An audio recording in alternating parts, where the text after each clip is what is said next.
affordable shoes in town. Pagadian Shoemake. Ayun o, sigaan lang mo kaya itong dati. Ang macho na ngayon! Cheers out na! Gaan talaga pag ang tropa malakas sumuporta. Tapos may Tanduay Light. Masarap inamin, suwabe ang hagod. Tanduay Light, gaan ang may kasama. Drink responsibly.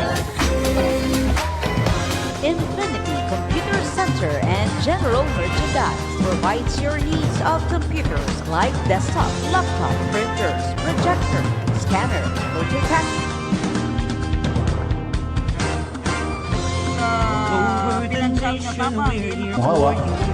Radyo natin Pagadian, kasama po natin si Waway Belen. Waway, Masalimuot na ka. Tuloy-tuloy. Did you already learn to love it? So, more siguro ng medyo rapod nga Karon dira sa ato ang live stream. Hi! on na puno ng pagsubok. Just like in my program, Tunog Lokal, I actually won for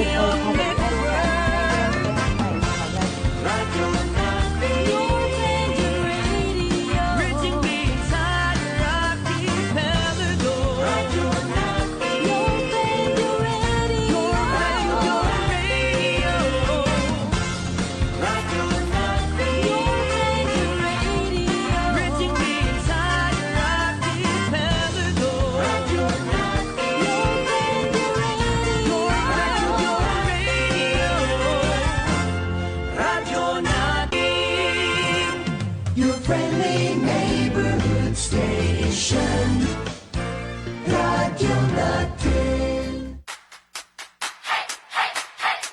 Tundog na kilala, boss na kasama.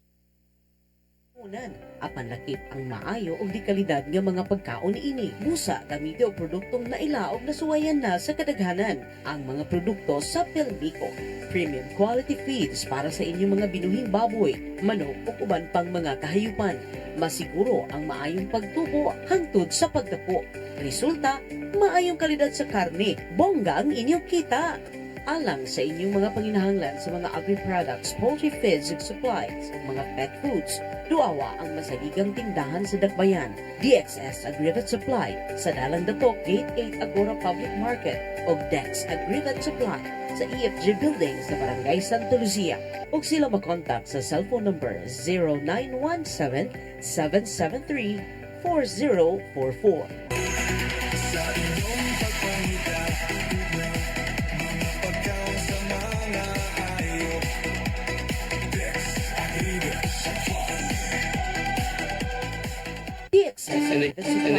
And the KBP Supply, exclusive distributor sa Pelmico Feeds products. And the KBP Golden Dove Award for the best FM radio station provincial goes to Radyo Natin Network, Manila Broadcasting Company. Sa ngalan po ng Manila Broadcasting Company, ang aming Chairman, Mr. Fred J. Lizalde, ang aming Presidente, Mr. Junik Dao, taus-pusong pasasalamat ang aming ipinapaabot sa KBP. Salamat po sa papuri, salamat sa karangalan, at salamat sa inspirasyon. Yung award po na ito, inaalay po namin una sa lahat sa ating Panginoon. Pangalawa sa lahat po ng mga announcers, mga DJs po natin, mga technician, mga radio partners at mga station managers, lalong-lalo na po sa mahigit 12 million listeners po ng ating estasyon sa Luzon, Visayas at Mindanao at nasa labas din po ng ating bansa. Maraming salamat po.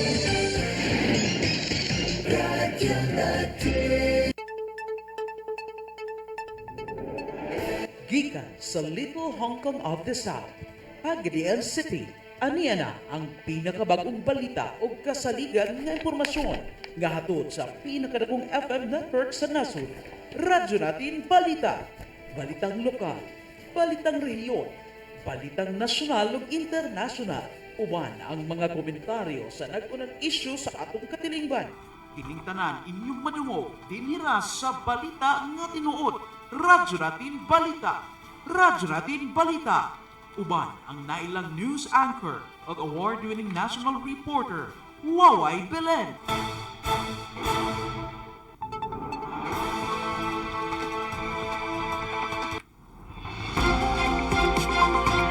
Mga Karen, kumustag maayong adlaw kaninyong tanan? Adlaw nga Huwebes, Pitsa 29 ning bulan sa Enero tuig 2026, January 29, 2026 kininyong higalas kanginan waway bilan magigauban kaninyo sa ato ang programang Radyo Natin Balita. Nining adlaw niya karon atong mga nagkalap nga mga balita kan sa tinubdang lokal. Sa atong mga ulungan sa atong mga balita, 4.2 milyones ka pesos kapin nga puhunan para sa 11 ka mga Asenso Women SLPA giturn over na sa kagamhanang lokal. Samtang sa Buanga del Sur Police Provincial Office naghimog one-stop shop sa serbisyo sa gobyerno o Gadiwa program isip pagsaulog sa PNP Day. Samtang DILG sa Buanga del Sur nagpalapad og serbisyo pinaagi sa unang LGU interfacing dito sa lungsod sa Tabina. Samtang 782 kung 782 ka mga estudyante sa Zamboanga del Sur Provincial Government College nakadawat og TDP Financial Assistance.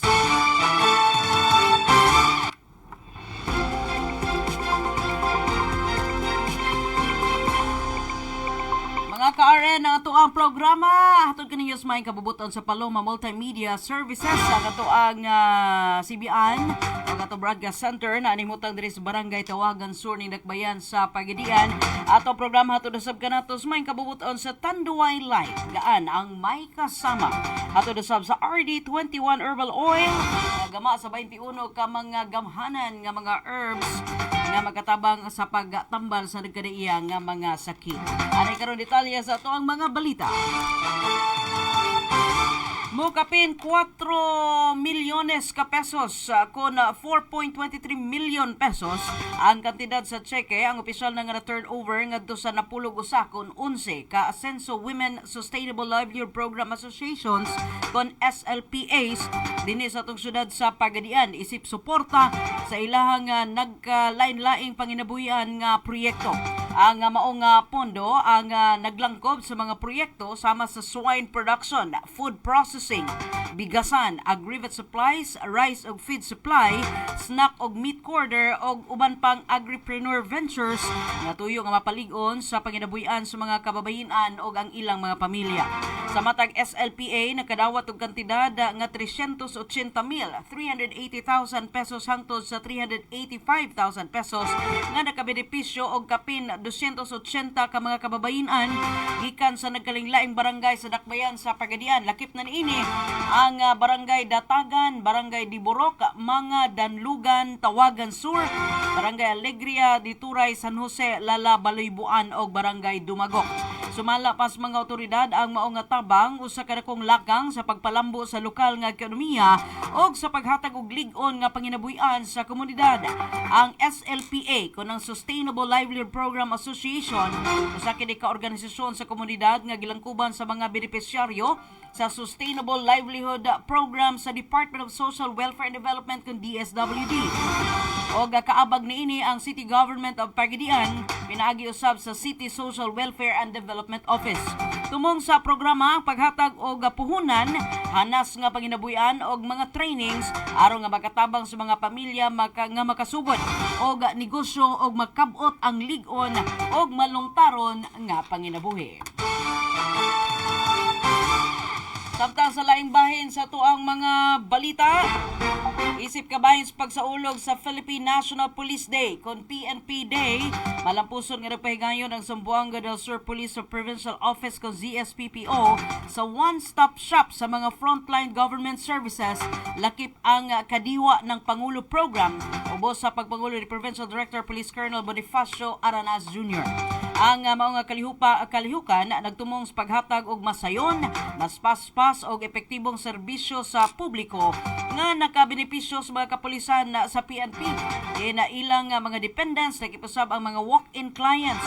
Lakip sa mga serbisyong gitanyag mao ang pagproseso sa nagkalinglaing dokumento o pagbaligya sa barato ug dekalidad nga mga produktong agrikultural pinaagi sa Kadiwa program. Nahitabo ang mga kalampusan sa maong kalihukan tungod sa aktibong partisipasyon sa nagkalinglaing nasyonal nga ahensya sa gobyerno. Susama na sa Department of Foreign Affairs kon DFA, Professional Regulation Commission Administration kon PRC, Philippine Statistics Authority kon PSA, National Bureau of Investigation kon NBI, Land Transportation Office on LTO, Department of Agriculture, National Housing Authority, PhilHealth, Pag-ibig Fund og ang Bureau of Internal Revenue kon BIR. Miambit usab sa kalampusan sa kalihukan ang nagkadaiyang unit sa opisina sa PNP, lakip na niini ang ZSP-MDT og uban pang mga opisina niini, Provincial Legal Office, RACU 9, RFU 9 og ang PARMU nga nagpakita og taas nga level nga professionalismo og ingon man panaghiusa. Ang mao nga one-stop shop nagpakita usab sa lig-on nga paningkamot sa PNP sa pagpalig-on sa responsive public service, community engagement og masugot nga kooperasyon tali sa mga ahensya sa gobyerno isip kabahin na sa ilang padayon nga pagpangalagad sa katawhan.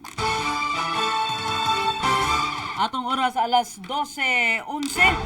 Samtang sa laimbay sa itong mga balita, nagpanayon ang Department of Interior and Local Government kung DILG sa Zamboanga del Sur Office sa iyang nga unang Local Government Unit Interfacing. Kagilangkuban usab sa Maiden Provincial Conference niadtong Enero 22 dito sa lungsod sa Tabina. Isip kabahin sa padayon nga pagpaningkamot sa pagpaligon sa koordinasyon, responsiveness ug teknikal nga tabang sa mga lokal nga panggobyerno. Gitambungan namang kalihukan sa mga kawani sa DILG Provincial Office nga gipaguluhan ni LGOO 7 Dave Barro, ang OIC Provincial Director. Kauban usab sila sa iyang mga kaubanan na sa ilang buhatan lakip na ang mga DILG field officers o diin nakit usab sa nga kalihukan si Municipal Mayor Johaidi Bader Malaco, Vice Mayor Clydeline Paluyapoy Pablo, mga LGU functionaries ug mga department heads sa mao nga lungsod. Ang LGU Interfacing kinadagsilbing organisado nga plataporma alang sa mga pangutana, mga klarifikasyon ug operasyonal nga kabalaka sa LGU nga nagtugot sa DILG sa paghatag og angay og target nga teknikal nga tabang. Pinaagi sa presensya sa mga may kalabutan nga DILG ug LGU focal persons aron nga masiguro og klaro og husto og ingon man tukmang oras nga pagtuba. Usa sa mga pinakaunay nga highlight sa mga kalihukan mao ang paglungsad sa Nexus Go LGPRC Mobile Mini Library. Usa kini ka knowledge on the go nga inisyatiba nga nagdala sa mahinungdanon nga kahibalo o ingon na materyales sa panggobyerno diretso ngadto sa local government unit. Pinaagi sa Nexus Go, nag-apod-apod ang DILG og knowledge products og digital reference materials. Gikan kini sa DILG Local Governance Provincial Resource Center. Pinaagi usab sa mga flash drive kadi nagtugot sa mga LGU nga maka-access sa usa ka mini library on the go bisan nga walay internet connection. Sa hapon, gipahigayon usab ang Maiden Provincial Conference. Din nga gipresentar sa nagkalinglaing nga mga provincial focal persons ang mga updates sa mga programa, ang mga operasyon o prioridad nga inisyatiba sa DILG sa Zamboanga del Sur aron nga masiguro ang panaghahiusa o tin-aw nga pagsabot tali sa tanan.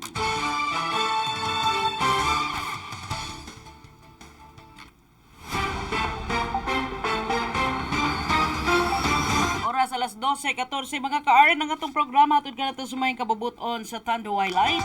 Gaan ang may kasama ingon man sa RD21 Herbal Oil gama kinis 21 ka mga powerful nga mga herbs nga nagtabang sa pagtambal sa kadaiya nga masakit lakip na ang mga panuhot ingon man katul-katul sa panit, alap-ap, labad sa ulo, sakit sa ngipon, mga samad, mga pinaakan sa mga mananap, hubag, bughat, sakit sa tiyan, mga nuka o pinaakan nga mga insekto. Katong gusto nga mga suway niini mga ka-RN ikan pagyud nis kabukiran dito sa Oroquieta.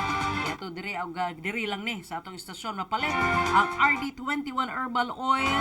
Pwede ninyo nga mapareserba o mo-order sa ato ang cellphone number o pwede mo mo-ari dire aron ka mo makasuway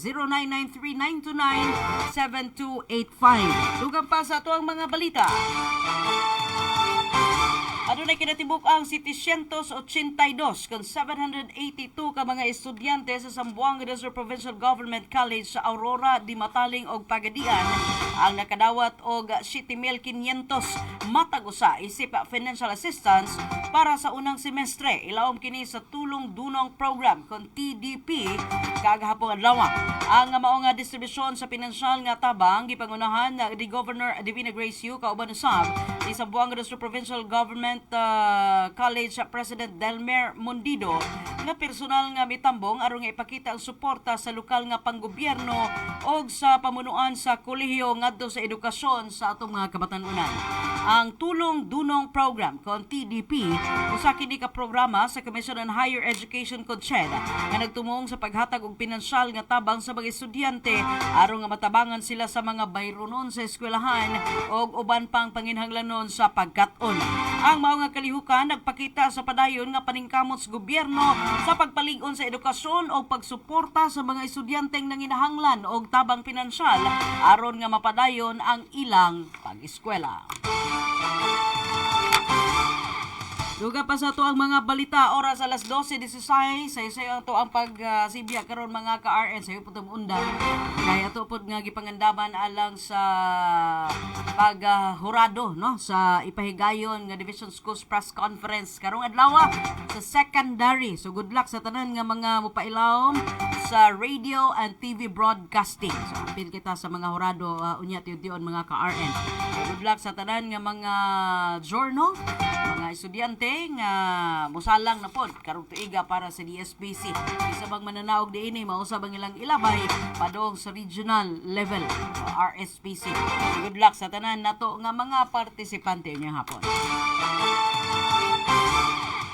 Ang atong programa, ang radyo natin balita mga ka-RN ninyo mabati gikan Lunes hangtod sa adlaw nga Biyernes alas 12 to 1 ang takda sa hapon. Og ingon man ang atong programa tulusab ka nato sa Tanduay Light daan ang may kasama og ingon man sa RD21 Herbal Oil. Congratulations di ay sa Dex Aggregate Supply. Hello kang Ma'am Ste og ingon man sa tanang mga staff niya sa DXS Aggregate Supply sa mukapin na 20 ka tuig na ni sila nga nagserbisyo sa ato ang mga mag-uuma og lagkip na sila mga customers, mga clients sa Dex Aggregate Supply. Congratulations og lakip na congratulations sa tanang mga midaog sa raffle kagahapong adlaw. So ang ato ang padayon nga pagpadalangin no nga magpadayon kini nga maayong pagserbisyo labi na sa ilang mga customers. Og kita usab nagpasalamat sa Dex Aggregate Supply sa padayon sa nila nga pagsalig sa ilahang radio advertisement ug man digital ads diri sa ato ang Sibyaan.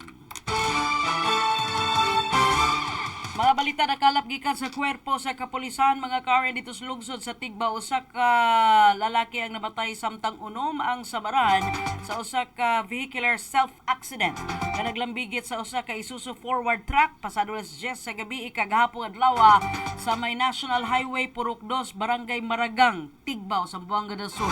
Nalagi ng lugar. Grabe halos gyud kada adlaw na ay disgrasya. Kapila nang kining panghimangno sa ato ang mga motorista diha. Grabe ng highway diha sa Tigba. Abot lang kung sa kahilan muna nga kanunay gyud every now and then magpanalangin gyud sa safety nga pagbiyahe o safety itab labi na sa driver nga di gyud makatuog nya labi na pod sa inyong behikulo nga way mga tatsa way mga bikil aron nga linaw ang pag-agis maong dapit. Sumala sa investigasyon ang maong truck ibanahyo kini sa usa ka 32 anyos nga lalaki residente sa Barangay Maranding, Lanao del Norte og di nagbiyahe gikan sa Lanao del Norte padong kini sa Naga, Zamboanga, Sibugay. Kargado kini og guma. Samtang nagpadayon pa sa pagbiyahe gituuhag na daot ang braking system sa maong sakyanan. Hinungdan nga nawada og kontrol ang driver og nakatumbas og ingon na nagligid-ligid ang truck sa maong kalsada. Tungod sa insidente grabing nadaot ang truck samtang wa usay naangol ang driver apan unom ka mga lalaking pasahero ang samaran. Og dayon kini nga gidala sa Pagadian City alang sa medikal nga pagtambal. Usa pa ka pasahero og ang usa ka truckman residente sa Barangay Maranding, Lala ang giklarong patay sa mismo nga dapit sa aksidente o gidala sa usa ka punerarya sa Barangay Tubod, Lakewood, Zamboanga del Sur. Dali usab nga may responde ang mga personahe sa Tigbaw Municipal Police Station, kauban usab ang Bureau of Fire Protection kung BFP Tigbaw o Rural Health Unit Tigbaw aron nga maghimo og investigasyon o muhatag og tabang sa mga biktima. Ang driver gidala gilayon sa Tigbaw Municipal Police Station alang usab sa husto nga disposisyon. Padayon ang investigasyon sa kapulisan aron nga matino ang saktong hinungdan sa maong aksidente. Usa to painumdum sa to ang mga kaigsuunang mga mulabay padong dito sa maong dapit sa Distrito 2, padong sa Zamboanga City kanang mga lugar hilan kaayo. Watay laing sagang diha pag-ampos kanunay and at the same time paniguro sa inyong mga behikulo nga way mga bikil. Break no kasagaran ang nakita nga mga hinungdan. Aside from that, ambot lang po sa kinuod ang mga hisgot-hisgot. Basta di na kamay mga yung katahuran diha nga moagi. Kasi daw kuno og hilabdag kas di mo nato no pero watay kuana na konkreto gyud nga pamatuod, but nevertheless safety in driving gyud kanunay ang ato ang ipaniguro as much as possible. Labi na sa daw mao nga dapit di kay magpakusog, labi mo magpakusog ning highway wa kayo sugat, labi na og kanang dili kaayo kining dili traffic hours, labi kayo paturato yung higdaga kinindot magayong dalan no.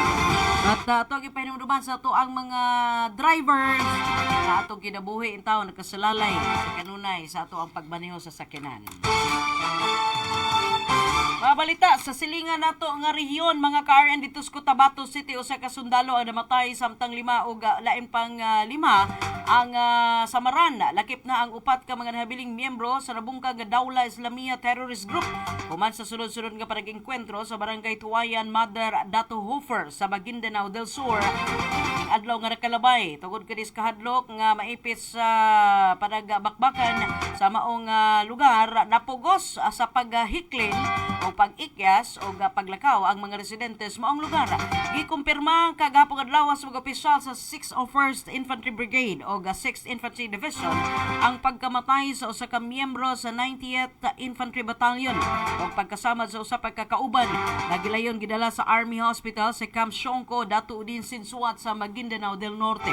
O kapin sa 200 kakabos ka mga pamilyang Moro o non-Moro tiduray ang mipahilayo o mihiklin usa padong sa sentro sa Dato Hofer tungod sa kahadlok nga maipit sa panagbangi tali sa mga tropa sa 90th IB o sa mga gitawag nga mga remnants sa Dawla Islamia sa barangay Tuwayan Mother. Sumala sa report, may sugod ang mga engkwentro diha nga gipabutahan sa mga terorista ang mga sundalo sa 90th Infantry Battalion nga gipadala sa buong barangay aron nga mosusi sa mga sumbong sa residente mahitungod na sa presensya sa mga armadong grupo nga namugos og paningilog kwarta og bugas gikan sa mga sibilyan. Padayon ang operasyon sa militar aron nga masiguro ang kaluwasan sa mga residente ug mapugnan ang mga kalihukan sa mga armadong grupo sa nasangpit nga lugar. Alas 12:23 mga ka-RN, mga balita gikan sa kaulungan. Pasaka gaylayon og aksyon ng Department of Tourism kon DOT aron nga masulbad ang problema sa taas nga pritihan sa eroplano o gaingon man sa mga domestic flights. Nakatakda nga makigpulong si DOT Secretary Cristina Frasco sa nagkalain nga ahensya sa gobyerno aron nga isgutan ang angay nga mga lakang batok sa mao nga isyu. Dugay na magkaay ning problema ha. Wa pa magyapon na sulbad. Sumala pas kalihi makigistorya siya sa Department of Transportation kon DOTR aron nga mahibala na posibleng remedy kung remedyos mga polisiya nga mamahimo nga ipatuman aron nga mapamub-an ang mga pamasay sa lokal nga biyahe sa eroplano. Gipahibalo ni Secretary Frasco ang maong nga kabalaka sa Civil Aeronautics Board. Ilabi na gayod nga adunay pipila ka mga lokal nga destinasyon sa turismo nga mas mahal pa ang plite sa eroplano kumpara sa biyahe padulong sa ubang nasod. Tinuod yun na. Mahibalaan nga daghang biyahero og sektor sa turismo ang may kritikal sa taas nga presyo sa airfare padulong nas pipila ka sikat nga destinasyon sa Pilipinas nga mas mahal pa kung itandi sa plite paingon sa lugar sa Vietnam, Hong Kong ug Thailand. Ang Department of Tourism naglaom nga pinaagis pakig-koordinar sa mga nga may kalabutan nga ahensya matagaan dayon og solusyon ang issue aron nga mapalambo ang lokal nga turismo og mapahimuslan sa kadaghanan ang mas abot kayang biyahe sa sulod sa nasod. Mas lamit pa daw kung biyahe dito sa nasod kay mas makasave pa.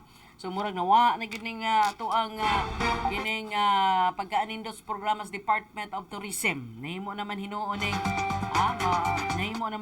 ning wa nila mahatagi og pagtagad.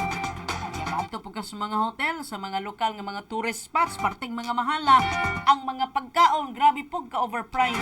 Ma-over na yun noon. Una, isa pa may mga turistang moadto dito, nga pag-abot palang daan dito, puro na lang reklamo, no? Ang ilahang masugatan.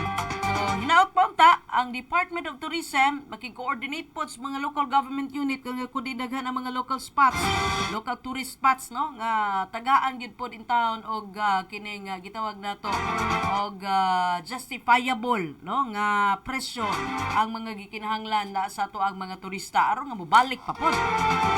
Karong tuiga og sa nilabay nga tuig kita pod ang grabing pagkunhod sa mga pag-ari sa ato mga mga turista diri sa ato ang lugar gumikan lagi ana ining mga katawag nato og kamahal pagpangabusar sa presyo plite pala sa eroplano bisag plite pala siguro sa mga barko lansa ug uban pa wala makita sa ato ang gobyerno bisi siguro no muna ito nakita-an mga ka-RN na karon ang mga dagkong kumpanya kung imong ikumpara kani adto mas excited karon sa dagkong kumpanya nganuman ang i-treat nila sa ilahang mga empleyado o sa ilahang mga kining mga trabahante instead nga iadto sa mga local nga mga tourist spots na mga adto gawas nasod ano man mas dakog savings palitihan pa lang daan sa eroplano bisan gani og mga hotel o mga accommodation mas dako pa sila og savings kay daghan man kay mga promo dito sa gawas sa nasod so mo i-compare dito na lang sa gawas sa nasod so sayang kaayo maapektuhan na ni puhon-puhon ang ato ang lokal nga ekonomiya mga ka-RN. Balita gikan sa gawas sa nasod padayon ang pagpangita karon sa mga otoridad sa usa ka gamay nga commercial jet nga dunay sakay nga 15 ka mga tawo nga nawala sa radar samtang naglupad sa usa ka domestic nga ruta sa northeastern Colombia kaniya kaghapong adlaw. Dili ang eroplano maoy sa Tena Flight NSE 8849 usa kani ka B-Craft 1900 nga nagrehistro sa HK4709 nga gi-operate sa kumpanya sa Sharka alang sa estado nga airlines sa Satina Airlines. Ang flight gikan kini sa Cucuta paingon kini sa Ocaña og gipaabot nga molupad lang og pipila ka minuto apan nawala ang komunikasyon sa air traffic control radar pasad alas 11 sa buntag. Mga 11 minutos suman nga mukalit ang eroplano gikan sa Cucuta og dili pa makalupad sa iyang destino nga airport nga gilaumang moabot alas 12:05 sa tungag adlaw. Sa eroplano adunay napulog-tulog ang mga pasahero ug duha ka crew members ang naa sa sulod sa dihang nawala kini sa radar og direkta dayon nga giaktibar sa mga otoridad ang emergency protocols og search and rescue operations pinaagi sa koordinasyon sa Civil Aeronautics Authority o Colombian Aerospace Force aron nga pangitaon ang nahibilin nga aircraft. Ang henerasyon sa pagpangita gipokus usab sa masulubong og mabukidnon nga lugar tali sa mga munisipyo sa Hakari og La Playa de Belen sa Catatumpo region. Ito kini sa border sa Colombia og Venezuela. Usa kini ka lugar nga lisod maabot tungod sa mataas kon nataas nga mga kabukiran og halapad nga kakahuyan. Ang pagkawala sa flight nakahatag usab og kahadlok og kabalakas mga pamilya sa pasahero og sa publiko samtang nagpadayon ang search efforts. Wala pay formal nga kumpirmasyon gikan sa gobyerno sa Colombia bahin sa kahimtang sa mga sakay apan giaktibar na ang mga lakang aron nga makahatag og kasayuran og dugang detalye sa publiko og sa mga naapektuhan. Atong oras alas 12:29 sayo na to nga biyaan na to ang programa but nevertheless musunod ang to ang programa mga ka-RN sa In His Time usa kini ka radio drama hatod sa DZRH o sa radyo natin nationwide inyo mabati alauna hangtod alauna 1:30 matag adlaw Monday to Friday pud siya usa kini ka award winning sa kapisanan ng mga broadcaster ng Pilipinas sa best drama of course kay naamas kauluhan Tagalog pud siya sa MX3. Ang atong programa ito nga natos may kabubuton sa Paloma Multimedia Services sa ato ang broadcast center ano may mutang sa Barangay Tawagan Sur ni Dakbayan sa Pagadian o gaing matod ka natos may kabubuton sa Tanduay Light gaan ang may kasama o ingon man sa RD21 Herbal Oil nagawa kinis 21 ka mga powerful herbs nga makatabang sa nagkadaiya nga mga sakit makatabang alang sa mga dunay mga panuhot ang mga katul-katul sa panit lakip na sa dunay mga alap-ap samad mga pinaakan sa mga mananap hubag bughat sakit sa tiyan lakip na dunay mga nuka pinaakan sa mga insekto alang sa dugang kasayuran nagamit ko ani no kay usahay sakit atong tiyan may gining init Kaya kabantay ko itong mga karaan ng haplas, di naman mo inis yan, mangita mo itong halang-halang. So ayun ninyong RD21 Herbal Oil mga ka-RN, diri lang ninyo mapalit sa itong sibian sa Barangay Tawagan Sur, Nindakbayan sa Pagadian. Pagitaan lang ninyo itong mga gwapang mga kuan diri, mga staff, si Jinky o si Maui. Pangita mo aning RD21 Herbal Oil. Aron na mas lami, kung magpahilot, magaling mo sa inyong partner, lami ning kaning kuan, mainit-init o kining halang-halang ang inyong mabati human sa inyong pagpahilot. So pagitaan lang ninyo, dire ang ato ang staff aron nga makapalit mo aning RD21 Herbal Oil. Og ingman pwede mo magpa-reserve, tawag lang mo 0993-929-7285. Pasalamat dai nato kaghapon adlaw mga ka-RN, kung man nakakita sa post na to, no? Kaghapon ato ang giadto giduaw ang atong higala po dito sa Purokay Mitos, Barangay Liniensa, si Nanay Rodita Codira Pata. Mo to siya to ang giduaw kagahapon aron nga makita iyang sitwasyon anang morning, no, na naduaw na mo kauban sa ni former kapa Nancy Timtim des Barangay Liniensa ug ingon man si Mads Virgie Minyosa. Og nakita na to yung kahimtang nga digid lalim. Half sa iyang katunga sa iyang lawas ang na-stroke kun di sa kalihok dako sa bay. Nakita na mo nga natug na sa sa yuta kay di man simentado iyang balay. Yuta niya gitabunan ng gamay. Kaya sa iyang kahimtang, delikado kaayo og muulan. Una nangitag mga pamaagi in taon mga ka-RM. So siya itong matabang, puntay kwarta ikapamalit, no? Og kining mga simento balas grabas, nangita tag pamaagi nga ma-elevate si Nanay Rodita. Una nga itong ipasalamatan, kay gitugutan punta og nakapangayo punta gamay nga tabang gikan ni Kapa. Yan Marca Bandres, Barangay Tawagan Source, mga materyales nga atong gihimo para sa iyahang katre, no? So kagahapon, gibalikan na to, mga pila ka hours ra. Salamat po sa mo ang mga kugihan kaig kamot nga mga nagpanday dayon.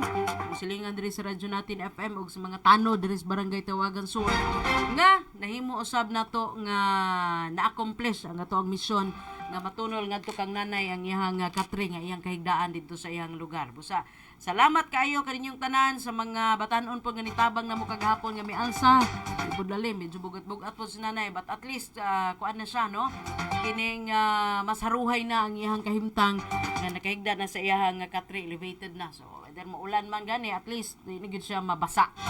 Gid lalim, kita pobre man ta, wa man tay kwarta nga ikapalit og maayong kuan pamuyo, pero at least sa katabang kita pinaagis pag kining pag-coordinate lang kung sa mga tao nga makatabang. So, salamat lang yung kanunay sa mga tao nga aduna gyapon kasing-kasing nga motabang sa ato ang mga nanginhanglan. Nevertheless, ang radyo natin Pagadian pod as kanunay as much as possible basta na lang tayo gamay nga matunol tabang andam kita alang sa paglili kaninyo, pagsusi o kung sa inyong panginahanglan. So as much as unsay makuot na musmong bulsa diri, sabihan mga dagko pa miglawas diri sa radyo natin. Una nga kuan ra, just call a friend. Unang gitawag na mong diri sa radyo natin friends ta, no? Pwede ninyo ma-share yung mga problema. Pangitaan na itong mga pamaagi o basin makapanguhita sa mga tao nga doon na po'y mas labi pang blessings kaysa sa ato. So murag mutulay ta, mo bridge lang ta para sa mga nanginahanglan. Anyway mga ka-RN, wala naman tayo igong oras sa pagpadayon sa ato ang programa. Sa pangalan na lamang sa Tibok Peso sa radyo natin FM Pagadian. Oy, kita-kits, good luck sa mga contingent, mga partisipante sa radio and TV broadcasting karong hapon. Magkita-kita tayo, ako apong kauban sa mga horado si Marlon Paniares o si Jong Pladel.